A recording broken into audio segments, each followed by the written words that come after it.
This Monday, March 3rd, NBA Betting Picks edition of the NBA Gambling Podcast on the Sports Gambling Podcast Network is brought to you by Edge Boost. Earn up to $750 per month on your sports gambling transactions. Go to edgeboost.bet, promo code SGPN. We're also brought to you by Rhythm, the leader in data-driven picks and props. Rhythm is giving away a $250 future and throwing a March Madness party. Just go to sportsgamblingpodcast.com/party for all the details.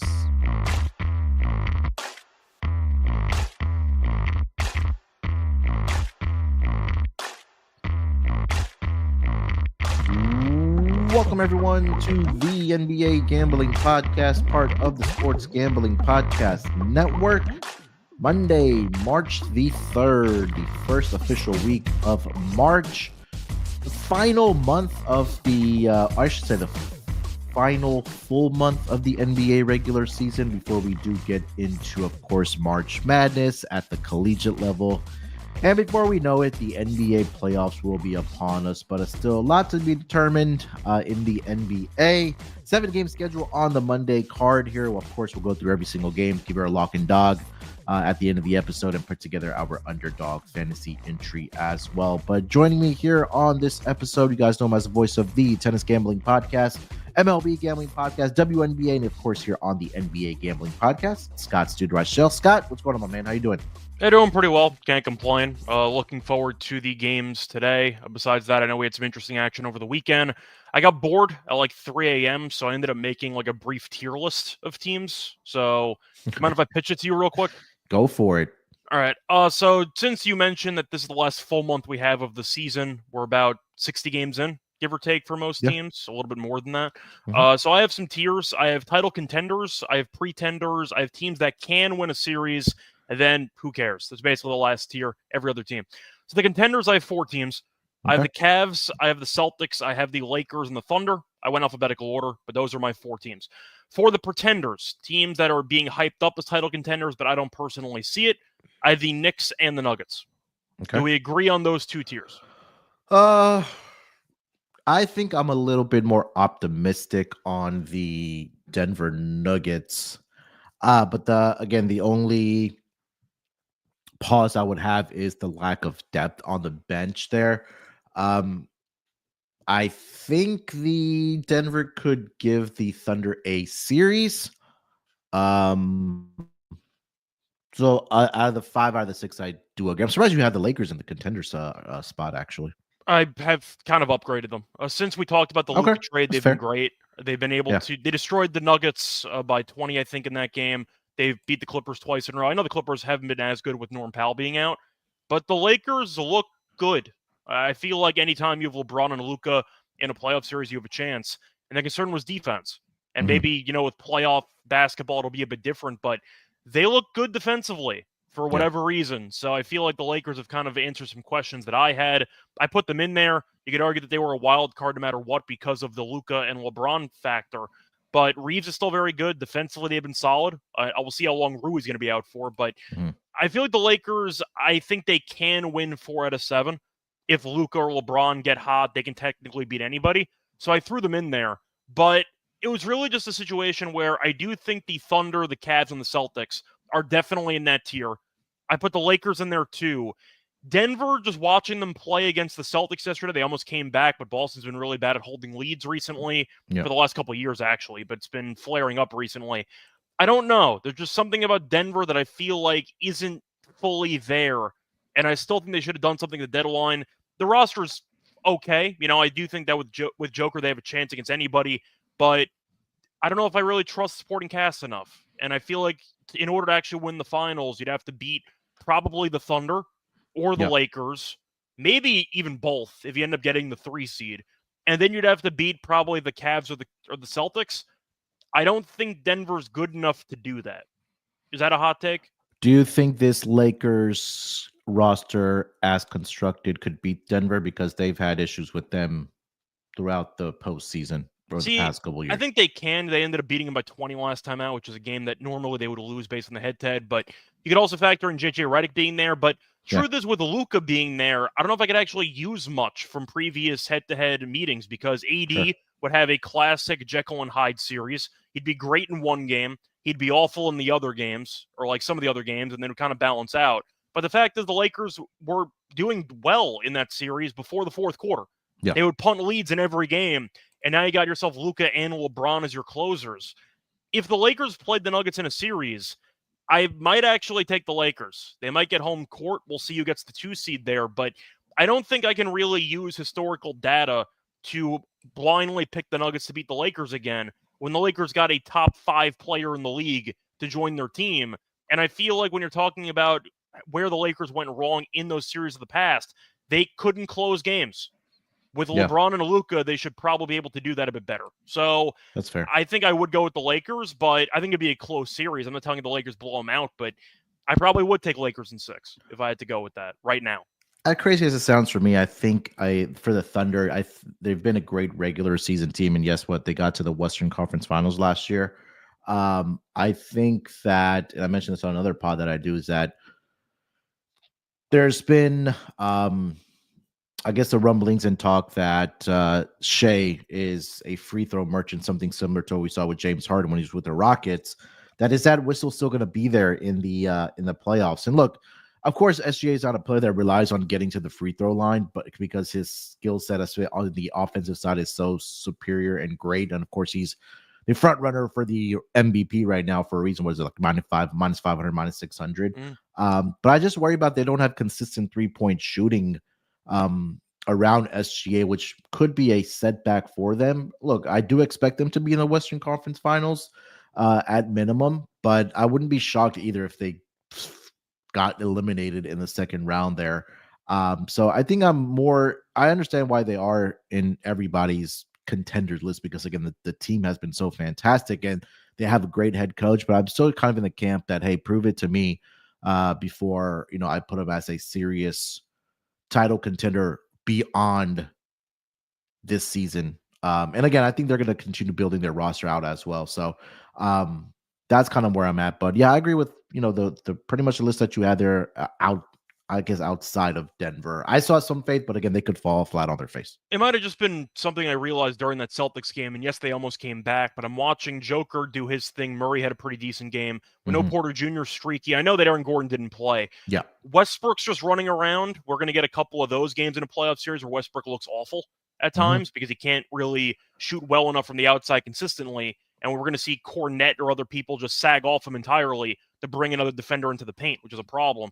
But I don't know. I feel like Denver should have made a move. And I think OKC should have made a move too. So I do agree with you that OKC should have maybe addressed some roster concerns. I would have gotten like a Cam Johnson or somebody like that.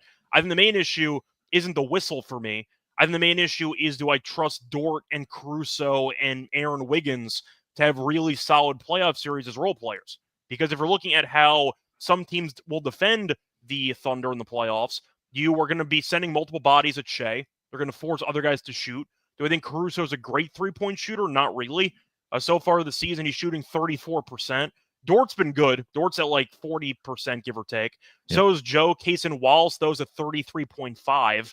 You can throw a lot of pressure at the role players of the Thunder to beat you in a series, and that's what the Mavericks did last year. And the secret to their win was PJ Washington being better than the other role guy options for the Thunder, and even being better than Chet for a decent portion of that series. The same thing can't happen. There is definitely a blueprint to beating the Thunder in a series. I am going to go with the Thunder if I had to go with the contender list, because I do think with their defense and their overall depth, and even the rebounding with Chet and Hartenstein in the playoff series, the rim protection, I do think I would have to consider them as a contender, but they definitely have flaws, and I feel like they didn't address any of them by the deadline.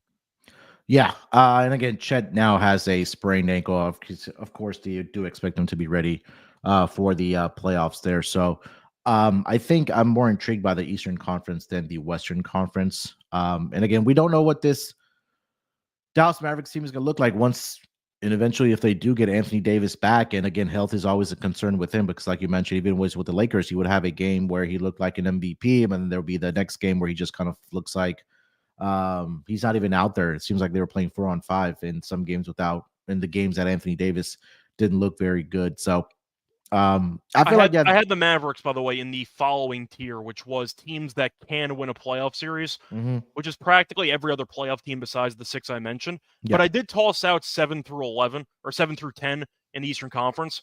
Miami's not winning a series. Atlanta's not winning a series. Orlando's not winning a series. Bulls are not winning a series. So I tossed out a couple teams there. I put the Timberwolves in there too as a team that can win a playoff series. That's kind of how I went about it. But for the sake of the top 6 teams, I did have Denver and the Knicks a tier below. Where do you put Milwaukee? I had Milwaukee in teams that can win a playoff series because right now they're about the 4. They're not beating Boston. They're not beating Cleveland. All right, fair enough. Do you agree with that or no? I know people want to give Giannis some potential opportunity to make a dream run here, and they won the in-season tournament if we care about that stuff. But I think that Cleveland and Boston are just too good for them.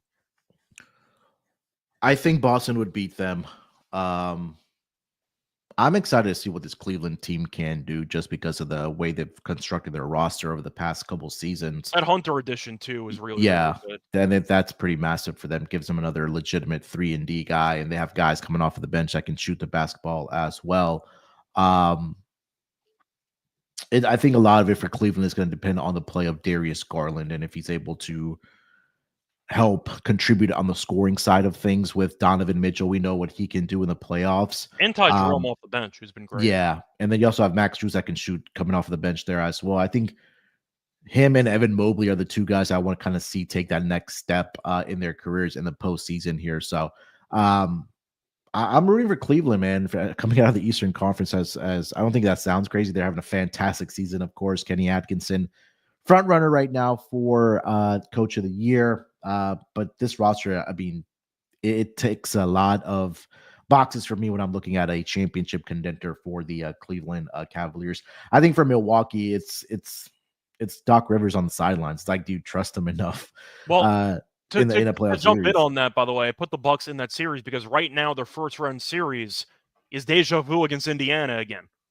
Yeah. I'm not sure they'd beat Indiana. They probably would because Giannis is healthy now. We'll see. We know Indiana's given them problems in the past. That's not a gimme series for Milwaukee. They could lose in the first round again. I feel like this Indiana team's not the same team as last year, especially with the play of well, Halliburton's been great over the last month or so, but he's very streaky in general, so you don't really know. But the point is Milwaukee and Indiana have had some wars in the regular season or in the playoffs, so I can't really take Milwaukee seriously if their first-round matchup is potential, I'd say, upset territory. I can't really view you as a serious contender if you could lose to the same team that beat you last year again. Yeah. So that's where I put Milwaukee in. All right. Anything else? No, that was basically it. Just wanted to mention a tier system. I decided to come up with it during the Celtics and Nuggets game because I thought that those were 2 inner circle teams initially. I think Denver kind of played themselves out for me. I just don't think they can compete with Cleveland or Boston or OKC maybe because they have the size, but I don't know. I think Cleveland or Boston would beat them in a playoff series. Yeah, I would think so as well. I think that the 2 intriguing teams for me from each conference would be Denver and Milwaukee, but I think I'm just kind of relying on their past history and MVP players on their team to kind of carry the roster there. All right, before we get into the games here for tonight, let me just remind everybody, March Madness right around the corner. And gear up for March Madness with Merch Madness. Promo code MADNESS for 20% off in the SGPN store. Get it now before the promo code is done. Again, check out those first half under t-shirts as we do have on the website there, store.sportsgamblingpodcast.com. And we're also brought to you by Edge Boost. SGPN has partnered up with Edge Boost, the premier Visa debit card for bettors. Edge Boost cards allows you to avoid the hassle of having your card denied at the sportsbook, DFS site, sweepstakes, try to say that 3 times, sweepstakes sites, racetrack, or casino. Plus, you can earn up to $750 per month in cashback rewards for using your Edge Boost card. And if you know your money is safe, and it will be because it is FDIC insured, the best part is no credit checks, and it's completely free. So sign up today and use promo code SGPN so you can get better cashback rewards and instant tier 2 status. That's edgeboost.bet, promo code SGPN. Again, edgeboost.bet, promo code SGPN. We're also brought to you by MyBookie.ag. MyBookie is your place to bet every sport plus props for every game in the live dealer casino. MyBookie accepts customers from a ton of locations. It's easy to deposit and lightning fast payouts using crypto. Head to mybookie.ag, promo code SGPN for a 100% deposit match up to $1,000 plus a $10 casino chip. That's mybookie.ag, promo code SGPN. All right, let's get into it here for tonight on the Monday schedule. Start here with the first game on the board. We've got the Golden State Warriors. They are in Charlotte to take on the Hornets. Warriors laying 12.5 points here on the road with a total of 228.5. Looking at the injury report, Jimmy Butler is probable tonight. He's been dealing with some right mid-back spasms. Jonathan Kuminga continues to be out with the right ankle sprain, and I think that's pretty much it. For the Charlotte Hornets, both Miles Bridges and Steph Curry are probable tonight, along with Wendell Moore Jr. Players that are officially out: Trey Mann, Brandon Miller, of course, Josh Okogie, and of course Grant Williams. Steph Curry returning to his old city where he did go to high school and grew up in Charlotte, so maybe a little bit of a homecoming for both Steph Curry and, of course, his brother on the other side, and Seth Curry at the Hornets. But nonetheless, Warriors laying 12.5 here, Scott.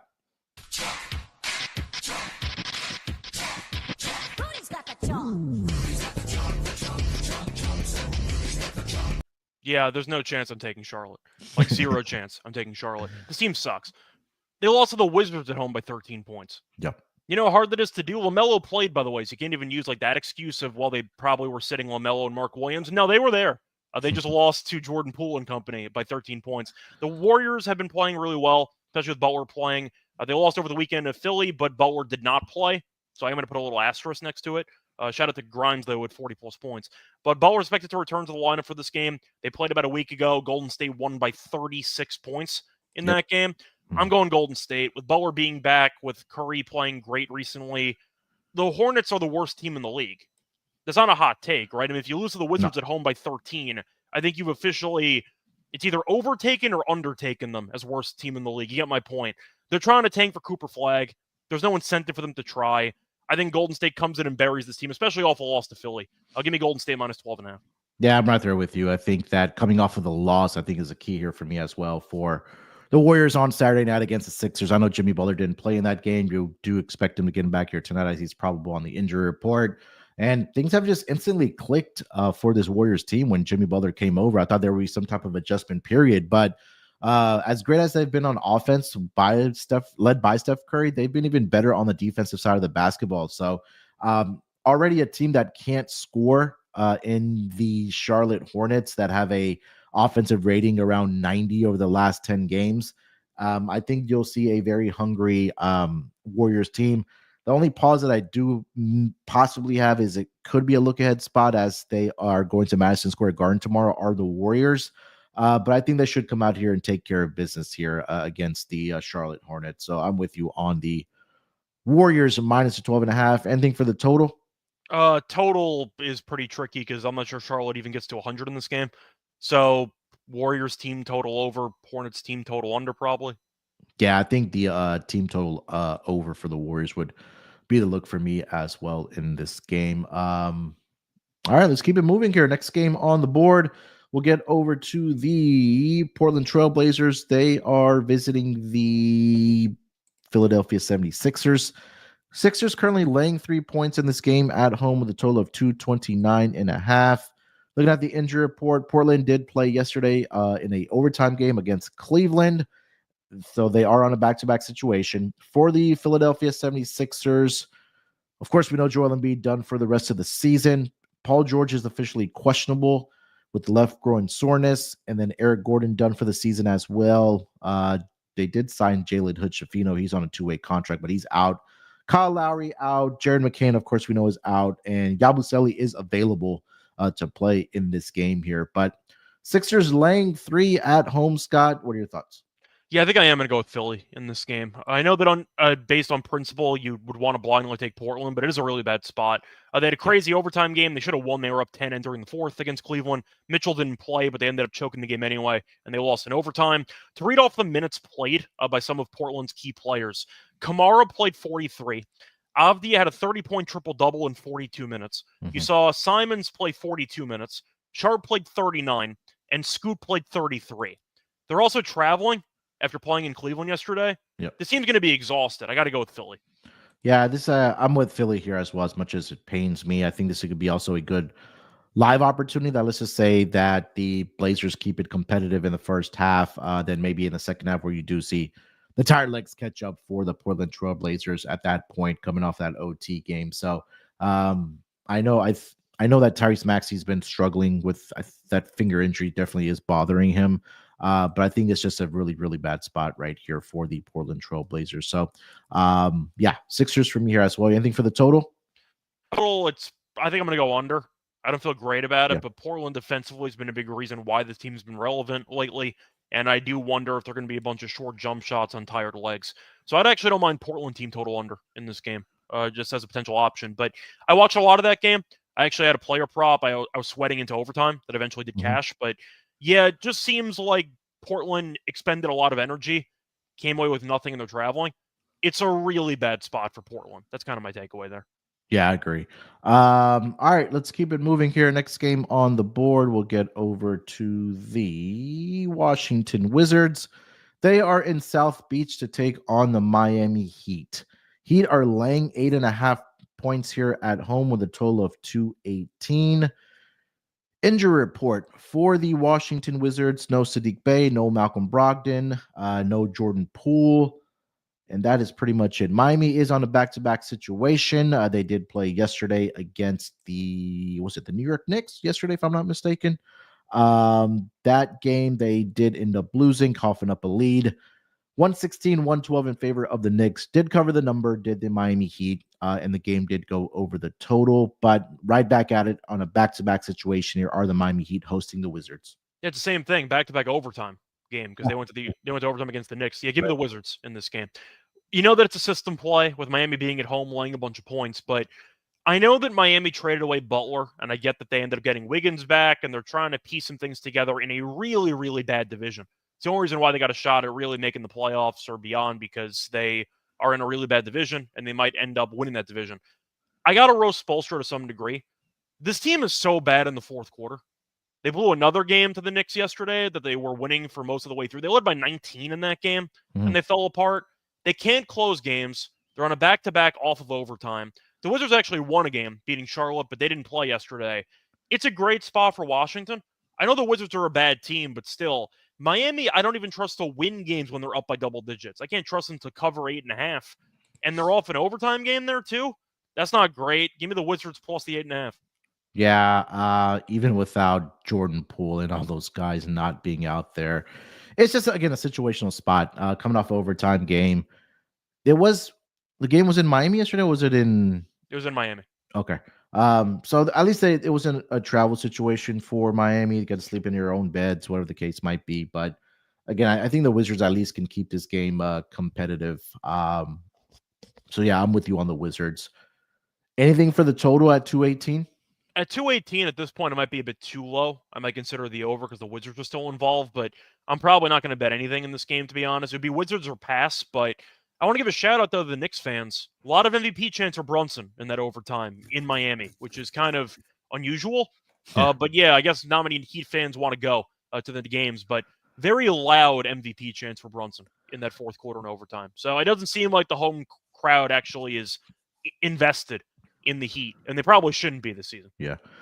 Mention this for the Heat, that this is their fourth game in 6 nights, third game in 4 nights, and again, second leg of a back-to-back coming off the overtime. So it's just a very, very tough rest situation. A huge rest disadvantage for the Miami Heat in this game. Wizards, I mean, they have in-season revenge against every team, so I don't know if they are going to get in or get up for this spot looking for revenge, but at least I think we both think that they should be able to keep this game competitive against the Miami Heat. They can sneak up on you if you don't pay enough attention to them. I mean, any NBA team can, because you still have professionals. If you end up not showing up for 10 minutes in a game, suddenly you're in a war. And I just wonder if Miami's going to be able to play a full 48. I have not seen them play a full 48 basically all season. So I think 8.5 is too many points. All right. Next game on the board, we'll go here with the Atlanta Hawks. They are visiting the Memphis Grizzlies. here tonight. Grizzlies laying 9 points at home with the biggest total of the season, 253.5. It's crazy because we actually see money coming in on the over because this number opened up around 250 and after 251.5, so it's up to 253.5. Injury report. Start here with the Atlanta Hawks. Jalen Johnson out, Larry Nance Jr. out, Georges Niang out. Trae Young is probable for this game. And then for the Memphis Grizzlies, the only questionable tag will be Ja Morant. He is dealing with the right shoulder soreness, so keep an eye out if Ja Morant does end up playing in this game or not. Memphis laying 9 here, Scott, with a total of 253.5. Yeah, so I first of all think I have to go with the over. I don't feel great about it, but one of these teams should get to 140. Like if Memphis walks into 140, I would not be surprised at all. My concern is if Atlanta can actually keep up because Niang's been really good for this team, especially after trading away Hunter. He's been great from 3. So I do think that him missing this game is actually a pretty big deal when you're looking at supporting cast options for Atlanta. What do they have? They traded away Bogdanovich. I know he's had a bad year, but still. They traded away Hunter. I mean, what are you really looking at offensively? Because Jalen Johnson out for the year. You have Trae, who shot the ball horribly so far this season. We know he's a big assist guy, though. What else do you really have? Do you trust Murphy to have a monster offensive game? Not Murphy. Sorry, I mean Daniels. Does Daniels have a monster game? Probably not offensively. Do you like a Konkwu or Capella to have monster games? Usually they're okay, but I just question how they can actually keep up with this Grizzlies team when they have significantly less depth. That's my main question for Atlanta. Like, how many points does Trae need for them to actually keep this game competitive? Does he need like 35 and 15 in this game? I was going to say that he's going to need 40 just based off of what the total is in this game or the spread sitting at right now. Yeah, again, look, they don't have a lot of offensive options. I know Karis LeVert has been pretty good coming off of the bench for the Atlanta Hawks since he did get traded in that DeAndre Hunter trade. But it's just the fact that this Memphis Grizzlies team is so deep that even without Ja Morant, if he plays in this game or if he doesn't play, I think this team is just so used to playing without Ja Morant, and they're just a very deep team from 1 to 10 that this should be easy pickings for the Memphis Grizzlies. So I'm laying the 9 here. And then you also take a look defensively that Atlanta has, look, they're bottom 10, but you take a look at how many points they've given up over for the last 5 games against their opponents. It feels like at least the Memphis Grizzlies should, like you mentioned, walk into 140 here. And the pace is just going to be insane in this game because over the last 10 games, I believe Atlanta is number 1 when it comes to pace. Memphis, we know all season long, they've been one of the fastest paced teams. They still are consistent over the last 10 games as the 3rd fastest team in the entire association. So you have 2 teams over the last 10 games that are top 3 in pace. We know what the Memphis Grizzlies can do offensively. I'm laying the 9 here, Scott. Team total over for the Memphis Grizzlies here as well. And again, if you are going to be playing props, you're looking at overs, this would be the game to do that in. Yeah, I think my favorite actual prop for this game, though, would be the, I'll go with team to score 100 points in the first 3 quarters if I could actually find it, if it's available. FanDuel might have taken it off the board, actually, because the total's 253.5. So I'm not sure if I can actually get that. But they have a bunch of options for, like, game specials. A lot of just chaos expected. You can get each team to score 75 points in each half at a plus 40,000. If you're interested in that. Each team to score 75 points. It's basically impossible. Each team to score 75 points in each half. But it's plus, I mean, I don't think it's impossible. It's plus 40,000, which is a good joke. Is it really impossible, though? Each team to score 30 points in each quarter is 21 to 1. I kind of like that. I think that makes some sense. There are a couple ways to, once again, back a high total for picking each team to go crazy, but I'm just picking the Grizzlies to get into the 140s for this game. So that's kind of my main thoughts on this one. Do they have a just like specific, like Memphis to score 30 points in each quarter? Unfortunately, no. I only see the game specials being each team being able to do that, so I do not see it available. Fair. Anything else for this game? No, I just see a bunch of points. I want to actually quickly see what Trae's assists are listed at. 10.5, minus 138. So if you think Atlanta actually scores a bunch of points, Trae assists might be a bit low. Yeah, I kind of want to see how he's done against the Grizzlies in his career. Let's see here. So averaging 24 points, 8.4 assists. So he's had double-digit assists in 4 straight meetings against the Grizzlies. 2 of those 4 were exactly 10. But the last time they matched up in 2023, 41 minutes, he had 30 points and 13 dimes in that game. So if you maybe want to combine the points and assists to go over, I think that's a good look for Trey.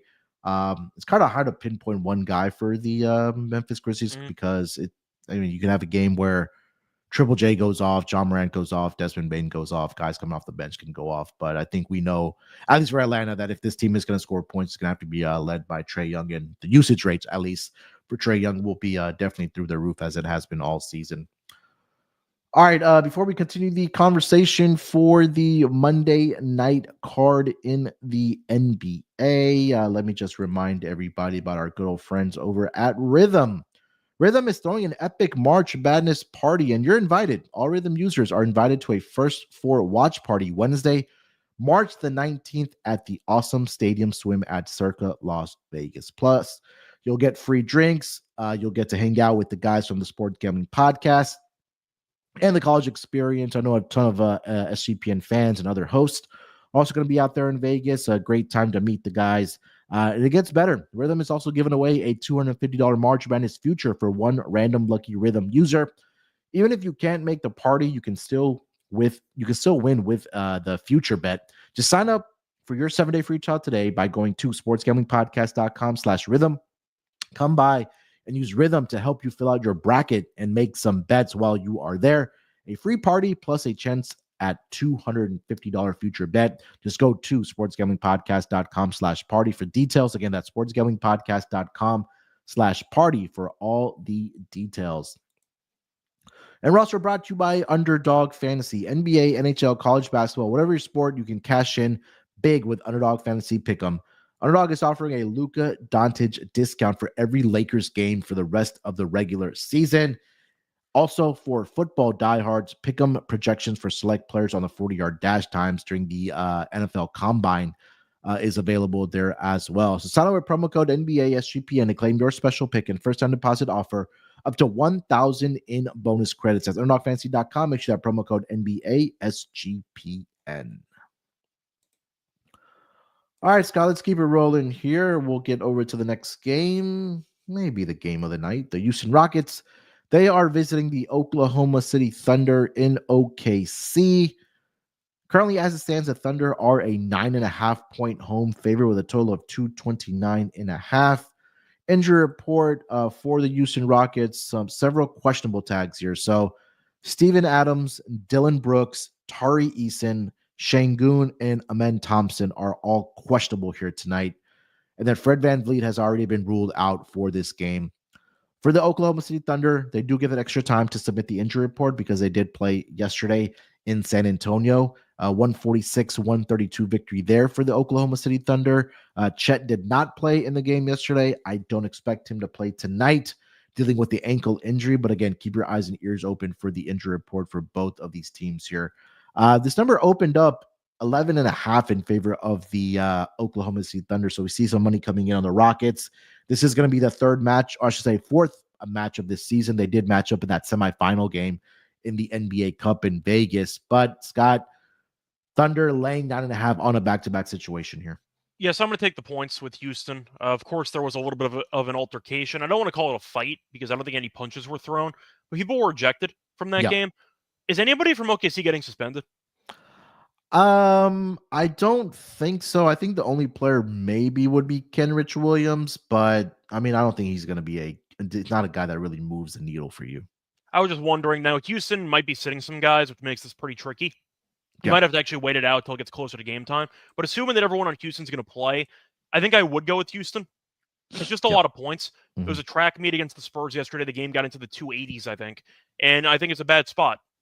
OKC, I do think, is the better team, but the Thunder have been feisty to some degree against this team. The Rockets did win one of the 3 meetings this season, but based on the actual scheduling spot and based on, I think, what could be maybe a suspension. I know Dort got ejected. Maybe he gets suspended for a game. Who knows? But either way, it's not exactly the best spot for OKC. It might be a game where they mess around early, then come back and win in the second half like they've been accustomed to this season. I don't mind a Rockets first half Thunder full game type of prop bet, which I've been recommending basically all season because the Thunder flip a switch in a quarter and the game's over. You know what I'm talking about. Yeah. This kind of checks that type of box for a game that would fit that criteria. I don't mind the Rockets to start off fast and the Thunder come back. So that's kind of my thoughts on this one. Give me Rockets first half, Thunder full game. Yeah, I've had concerns about the Thunder defense since the All-Star break. I mean, they've given up 123, 131 to the Minnesota Timberwolves. The telling one is that they gave up 121 to the Brooklyn Nets, a team that had been struggling on the offensive side of the basketball. They gave up 119 to the Atlanta Hawks. Yes, they won that game by 16, and then yesterday they gave up 132 to the San Antonio Spurs. Yes, they won that game by 14. So, like you mentioned, we probably want to wait closer to game time to find out who is actually going to play for the Rockets, because the Rockets are also on the first leg of a back-to-back. They go to Indiana tomorrow, and that's going to be a game where they're going to be pushing the pace, of course, with Indiana there. So I missed this number at 11.5 yesterday. I think, again, I'm going to wait closer to game time to see if some of these guys that are questionable for the Rockets, I expect Amen Thompson to at least be out there. I think Şengün's a big one that I want to wait and see, because I think that he could have a big game here tonight against the Thunder. So I'll take the points here, plus the 9.5. Total isn't a one that's intriguing for me. This opened up at 222 yesterday on DraftKings. That was definitely an error by them. It's up to 229.5. Both meetings, at least during the regular season, they flew over the total, except for that semifinal game in Vegas, which I don't want to say we're not going to count, but against a different venue, the circumstances were different in that game there. So I still like the over in this game here, Scott. I think I'd rather go Houston team total over. Yeah, they gave up how many points to the Spurs yesterday? 132.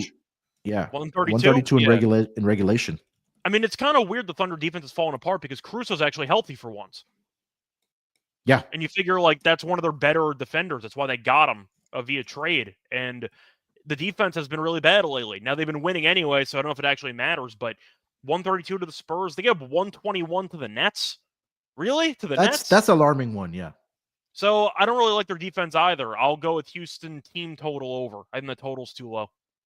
Yeah, just for reference, the two games that they've played in the regular season, one in Houston, one in OKC, 233 and then 235 in those two games. And just for reference, if you want to know, that semifinal game for the NBA Cup in Vegas was a 111-96 victory for the Oklahoma City Thunder. So I mean, every game in Vegas though, that's kind of just a separate thing. Anything else for this game? No, not really. Once again, I'm expecting some points, but I think it's a lot of points for the Thunder to be laying on a back-to-back. Yeah, I agree. All right, next game on the board here, we've got the Sacramento Kings. They are visiting the Dallas Mavericks tonight. Kings are a 2-point road favorite here with a total of 232. Looking at the injury report for this game, start here with the Sacramento Kings. They will be without Domantas Sabonis. He's dealing with the left hamstring injury. He's going to be out at least a minimum of 1 week for the Sacramento Kings. And then Devin Carter is on G League assignment, but that's pretty much it. For the Dallas Mavericks, the usual suspects are out. Other big men, I should say, Anthony Davis, Daniel Gafford, Derek Lively, the second, all out. Caleb Martin is also out, and then PJ Washington is also going to be out for this game. He's dealing with a right ankle sprain. So very thin up front are the Dallas Mavericks in this game. Nonetheless, Kings laying 2 here in Dallas. Scott, what are your thoughts? Yeah, so Sabonis, I'll tell you right now, if I had an over on his prop and saw him get injured in the first minute of the game, I would have thrown something at a wall. I can't imagine like how many people just turn on the Kings game going, oh yeah, Sabonis, let's see what happens, and he just leaves in the first minute and just doesn't come back. Like that's brutal, but he's going to be out for a week minimum. So neither team really has many great center options. You have Valanciunas, who should dominate the boards. Yeah. The problem is I don't know how many minutes he's going to actually play, because the Kings can go with a Trey Lyles type of small ball 5 situation, which I wouldn't be surprised with if they actually use that over the course of this game. But I think I have to go. It's really tough because both teams have serious flaws right now with injury. I think I'll go with the Kings. I don't feel great about it. I know the Kings did beat them with that DeRozan game winner when they faced off a couple weeks ago. DeRozan had a 40-piece in that game. I just think the Kings have more scoring depth. Yes, I know that Chrissy's been good since coming to the Mavericks. Kyrie's been great recently. But I'm looking at Monk and Levine and DeRozan, and I just feel like they have too many guys. Washington's out as well for Dallas. So they really don't have many, I'd say, scoring depth options. You're relying on a hot Clay game, which you never know what you're going to get from Clay. But you're looking at Monk and Levine and DeRozan. They can put the ball in the basket. They got a lot of guys that can. Dallas, I'm not sure about that. Because when you're talking about who can create their own shot on the entire roster right now, what do you have? You have Kyrie. Do they have anybody else you trust to create their own shot? Dinwiddie. Okay. So you got like two. You got two, and Dinwiddie can be streaky at times too. Yeah. But that's kind of my point. You got like 1.5 guys that can create off the dribble. Yeah. The Kings have 3 in their starting lineup. Right. That's the difference for me. I'll go Kings. Yeah, that game the last game, like you mentioned, they did go into overtime. Clay had 19 in that game. Kyrie had 30. And then guys off the bench, Max Christie had 15. Spencer Dinwiddie had 20. Prosper had 16. But again, it's exactly what you mentioned, that there's 3 guys in the starting lineup that can create their own shot with Levine, Monk, and DeMar DeRozan. So I reluctantly will take the Kings here at -2. The Valanciunas angle, he played 30 minutes against the Rockets after Sabonis left that game. He did finish the game, I believe it was like 13 rebounds. He had 15 and 14. Yeah, sorry, 14. So his prop right now is sitting at 12.5 for his rebounding prop here tonight. So he should dominate on the glass, but again, just not going to be sure how many minutes that he's exactly going to be out there. I think that they're probably going to pick and roll him to death, are the Dallas Mavericks, at least on the defensive side of the basketball. Anything else for this game? No, not really. Once again, you might have a lot of rebounds up for grabs as bonus being out. So Valanciunas is the obvious pivot. I think I'd prefer first quarter rebounds, to be honest, because there is a chance if things go poorly early, they might actually go with Lyles as a small ball 5 in this game. So maybe you want to go for Lyles. Lyles could have a decent matchup here. Not the biggest fan of him in general, but I do think based on the usage you should be getting, and it seems like the Kings do like to use him a lot in some unique lineups as a small big. I don't mind the potential options for Lyles. I'm trying to see if I could find some numbers. I don't see anything. The only thing I see is the quintuple single line, but I don't see any rebounds, etc. That could be worth monitoring later on in the day. All right. Last game of the night, we've got the Detroit Pistons. They are visiting the Utah Jazz here tonight. As it stands, the Detroit Pistons are a 9-point favorite with a total of 233 in this game. Injury report for the Detroit Pistons. They will be without Jaden Ivey, of course. And that is pretty much it. Everybody else that they have listed is on G League deals. For the Utah Jazz, they did play last night. So they are on a back-to-back situation against who did they play last night? They played the Pelicans, right? Yeah, the Pelicans. The Pelicans won the game 128-121. Detroit with the rest advantage here, of course. They are laying 9 in this game here. Scott, what are your thoughts? So I feel like for this game, I am going to go with Detroit. It's a really bad spot for Utah. I've said this many times. Utah tends to bench guys on back-to-backs more often than not. 4 of their 5 players in the starting lineup are game-time decisions. Sexton hasn't played for a while. He's a game-time decision, or at least he hasn't played that often. He's played 1 game since February 3rd. So point is Sexton might play in this game. I think he will because he missed the game against New Orleans, so we'll see. Markkanen, we know that he sits all the time on back-to-backs. Collins does too, and so does Kessler. So I don't actually know who's going to play for this team.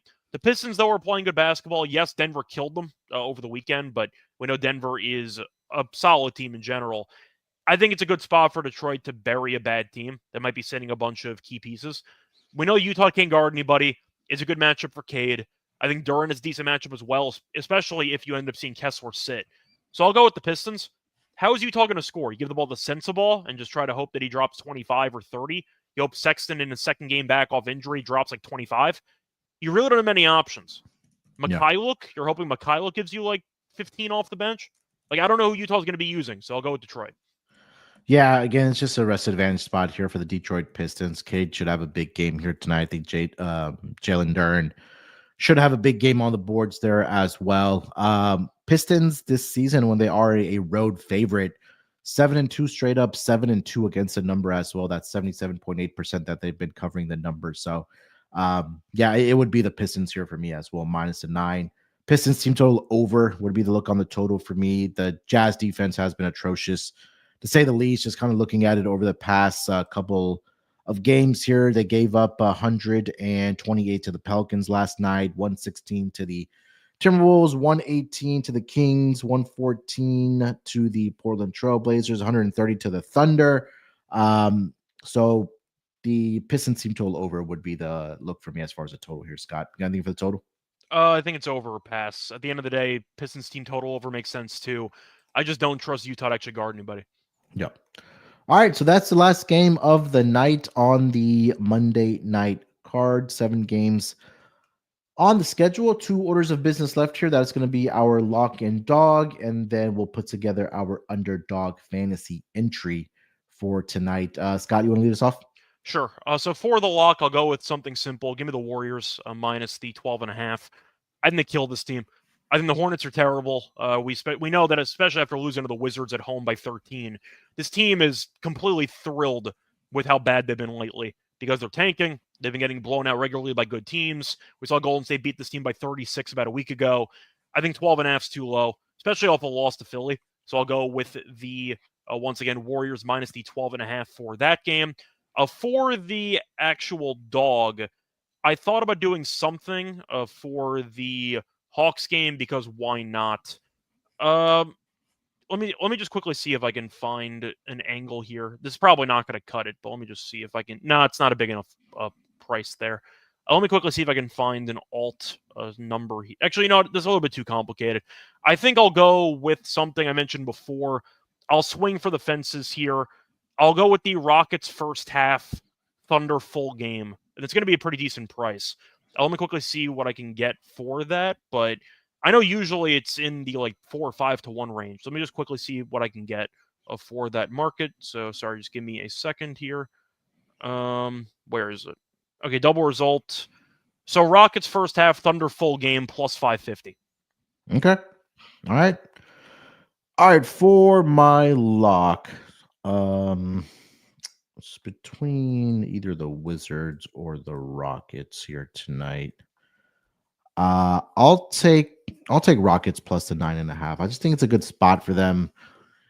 Thunder defensively have struggled, like we talked about, over the last 5 to 6 games there. I do think that we'll see Şengün and Amen Thompson at least play here tonight. I think this is a good, again, opportunity for them to just kind of gauge themselves to see where they're at against the Oklahoma City Thunder. Yes, I know they're on the first end of a back-to-back here where they have Indiana tomorrow, but I think this game has a little bit more meaning for them here tonight for the Thunder. Thunder, in the last 5 games that they've been on a back-to-back situation, they're 1-4 ATS and 1-4 against the spot, or 1-4 straight up, 1-4 ATS in those spots on the second leg of a back-to-back here. So I think the Rockets can take advantage here. I'll take the plus 9.5 with the Rockets. For my dog, I like Steph tonight. I think Steph has a big game. They might blow him out though. You got to wonder if they end up. Yeah, that's the only issue, because I did like him 30 plus points here at plus 155. I think we got to go something in that Hawks and the Grizzlies game. So let's go Trey 30 plus 215. I'll keep it simple.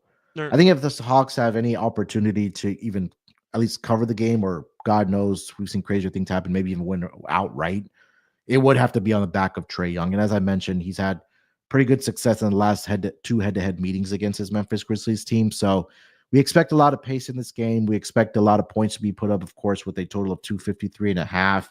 And just with the limited options that the Atlanta Hawks have on the defensive side, or sorry, on the offensive side, is really have to be the Trae Young show for them. So I'll go Trae Young 30 plus at plus 215 here for tonight.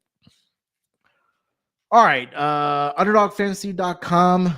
Make sure you guys use that promo code NBA SGPN. New account users get a 50% deposit bonus of up to 1,000 in bonus credits. So again, get over there, underdogfantasy.com. Make sure that promo code NBASGPN. All right, Scott, where do we want to go start with our Underdog Fantasy Entry for tonight? Do you want to do something with Cade? Yeah, I think Cade, like points and assist, or we could play it individually at points, but I think it is a big Cade game here tonight. Sure. Let's do Cade points and assists. So points and assists at 35.5. We'll go higher on that. I like the Jung play in the comment section. He's a fan of going with Monk higher, 10.5 rebounds and assists.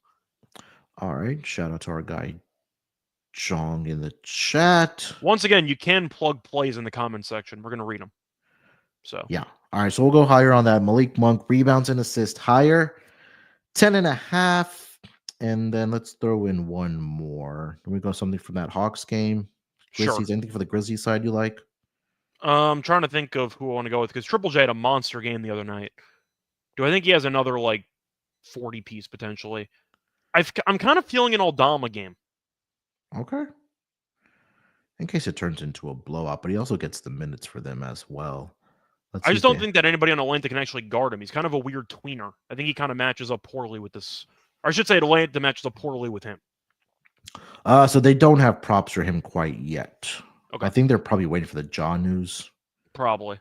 Triple J's at 23.5 points. That does feel pretty low for a game that's at 253.5. Do you want to go higher on that? Sure.